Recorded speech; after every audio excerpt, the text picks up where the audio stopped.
మనందరికీ మోషన్ సుఖముగా తక్కువ సమయంలో పెద్ద మొత్తంలో హాయిగా వెళ్ళాలని కోరుకుంటుంది.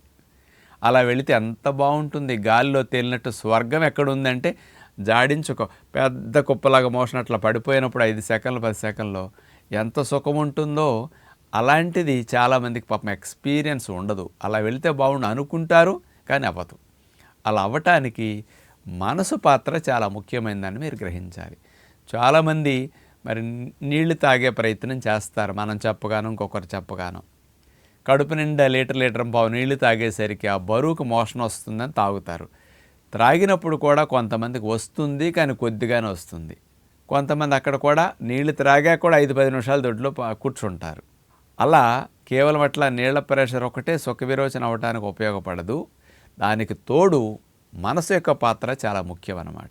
నీళ్లు త్రాగిన తర్వాత మీ ఆలోచనలు మనసు పేపర్ మీద, టీవీ మీద, కబుర్ల మీద, ఫోన్ల మీద, పని మీద పెట్టారనుకోండి, మలాన్ని పట్టుకున్న మజిల్స్, ప్రేగుల అంచులకు ఉండే కండరాలు రిలాక్స్ కావు. మీరు మైండ్ అటెటో పెడితే ఇవి రిలాక్స్ కావు. మైండ్ ఇక్కడే పెట్టండి, నాకు మోషన్ అవ్వాలి అనే సంకల్పాలు మీరు ప్రేగుల మీద మనసు పెట్టి గమనిస్తే నర్వస్ ద్వారా సిగ్నల్స్ ప్రేగులకు ఉండే మజిల్స్కి వెళ్ళి ఆ మజిల్స్ అట్లా రిలాక్స్ అవుతాయి. ప్రేగుల మూమెంట్స్ ఇంకెక్కువ అవుతాయి.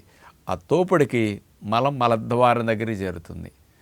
అట్లా 4 నిమిషాలు 3 నిమిషాలు 5 నిమిషాలు మీరు నీళ్లు తాగాక మనసుని ప్రేగుల మీద సుఖ విరోచన అవ్వాలనే సంకల్పాలు వేరే ఆలోచన వైపు వెళ్లకుండా ఎట్లా పెడితే ఎక్కువ మొత్తంలో మలము జరుగుతుంది. కొద్దిగా జరిగినా ఇంకొంచెం ఎక్కువ జరిగినా వెళ్ళకండి.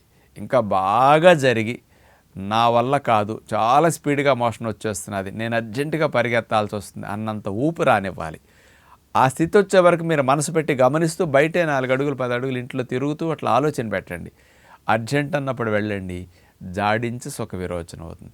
అలా 5-10 సెకండ్లో పెద్ద మోషన్ తక్కువ సమయంలో సుఖంగా వెళ్ళటం కోసం నీళ్ల పాత్రతో పాటు ఆలోచన కూడా ఒక ముఖ్యమైన పాత్ర పోషిస్తుందని తెలుసుకుని మీరు అభ్యాసం చేసి మీ పిల్లలకు కూడా ఇట్లాంటి మంచి అలవాటుని అభ్యాసం చేయించండి.